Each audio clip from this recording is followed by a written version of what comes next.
नमस्कार मित्रों, स्वागत है आपका हमारे चैनल भारत की कथाएं में। अभी तक आपने हमारे चैनल भारत की कथाएं को सब्सक्राइब नहीं किया है तो सबसे पहले सब्सक्राइब कर लें। तो चलिए शुरू करते हैं आज की कथा। अगस्त मुनि ने कहना जारी रखा। पिता की आज्ञा पाकर कैकसी विश्वा के पास गई और उन्हें अपना अभिप्राय से अवगत कराया। उस समय भयंकर आंधी चल रही थी, आकाश में मेघ गरज रहे थे। कैकसी का अभिप्राय जानकर विश्वा ने कहा, भद्रे तुम इस कुबेला में आई हो, मैं तुम्हारी इच्छा तो पूरी कर दूंगा, परंतु इससे तुम्हारी संतान दुष्ट स्वभाव वाली कुकर्मा होगी। मुनि की बात सुनकर कैकसी उनके चरणों में गिर पड़ी और बोली, भगवान आप ब्रह्मवादी महात्मा हैं, आपसे मैं ऐसे दुराचारी संतान पाने की आशा नहीं करती, अतः आप मुझ पर कृपा करें। कैकसी के वचन सुनकर मुनि विश्वा ने कहा कि अच्छा, तो तुम्हारा सबसे छोटा पुत्र सदाचारी और धर्मात्मा होगा। इस प्रकार कैकसी के 10 मुख वाले पुत्र का जन्म हुआ, जिसका नाम दशग्रीवा रखा गया।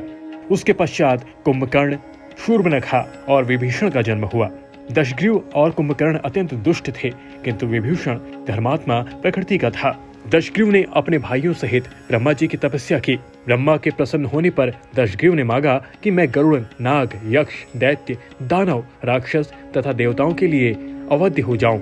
ब्रह्मा जी ने तथास्तु कहकर उसकी इच्छा पूरी कर दी। विभीषण ने धर्म में अविचल मति का और कुंभकर्ण ने वर्षों तक सोते रहने का वरदान पाया। फिर दशग्रीव ने लंका के राजा कुबेर को विवश किया कि वह लंका छोड़कर अपना राज्य उन्हें सौंप दे। अपने पिता विश्वा के समझाने पर कुबेर ने लंका का परित्याग कर दिया और रावण अपनी सेना, भाइयों तथा सेवकों के साथ लंका में रहने लगा।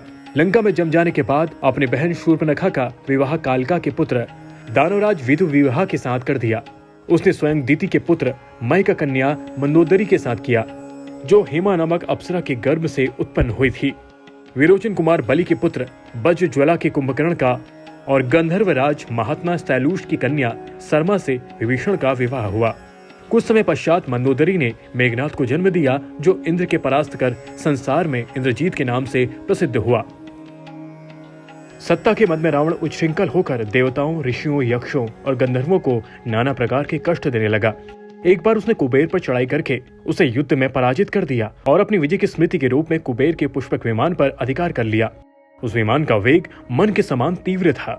वह अपने ऊपर बैठे हुए लोगों की इच्छा अनुसार छोटा या बड़ा रूप धारण कर सकता था। विमान में मणि और सोने की सीढ़ियां बनी हुई थी और तपाए हुए सोने के आसन बने हुए थे।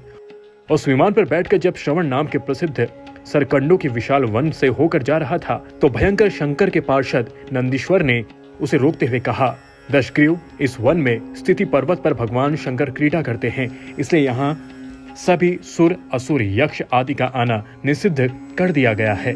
नंदीश्वर के वचनों को क्रुद्ध होकर रावण विमान से उतरकर भगवान शंकर की ओर चला। उसे रोकने के लिए उससे थोड़ी दूर पर हाथ में शूल लिए नंदी दूसरे शिव की भांति खड़े हो गए। उनका मुख वानर जैसा था। उसे देखकर रावण ठहाके मारकर हंस पड़ा।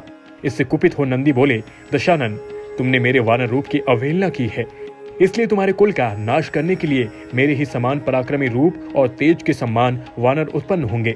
रावण ने इस ओर तनिक भी ध्यान नहीं दिया और बोला, जिस पर्वत ने मेरे विमान की यात्रा पर बाधा डाली है, आज मैं उसी को उखाड़ फेंकूंगा। यह कहकर उसने पर्वत के निचले भाग में हाथ डालकर उसे उठाने का प्रयत्न किया। जब पर्वत हिलने लगा तो भगवान शंकर ने उस पर्वत को अपने पैरों के अंगूठे से दबा दिया। इस रावण का हाथ बुरी तरह से दब गया और वह पीड़ा से चिल्लाने लगा। जब वह किसी प्रकार से हाथ न निकाल सका तो रोते रोते भगवान शंकर की स्तुति और क्षमा प्रार्थना करने लगा। इस पर भगवान शंकर ने उसे क्षमा कर दिया और उसकी प्रार्थना करने पर उसे एक चंद्रहास नामक खड्ग भी दिया। अगस्त मुनि ने कथा को आगे बढ़ाया। एक दिन हिमालय प्रदेश में भ्रमण करते हुए रावण ने ब्रह्मश्री कुशध्वज की कन्या देवती को तपस्या करते देखा। वह उस पर मुग्ध हो गया और उसके पास आकर उसका परिचय तथा अविवाहित रहने का कारण पूछा। देवती ने अपने परिचय देने के पश्चात बताया कि मेरे पिता विष्णु से मेरा विवाह करना चाहते थे। इससे क्रुद्ध होकर मेरी कामना करने वाले दैत्यराज शंभु ने सोते में उनका वध कर दिया।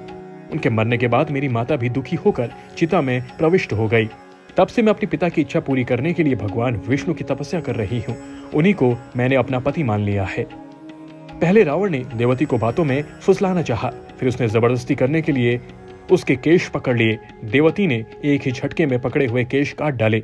फिर यह कहती हुई अग्नि में प्रविष्ट हो गई, दुष्ट, तूने मेरा अपमान किया है। इस समय तो मैं यह शरीर त्याग रही हूँ, परंतु तेरा विनाश करने के लिए मैं आयोजित कन्या के रूप में जन्म लेकर किसी धर्मात्मा की पुत्री बनूंगी।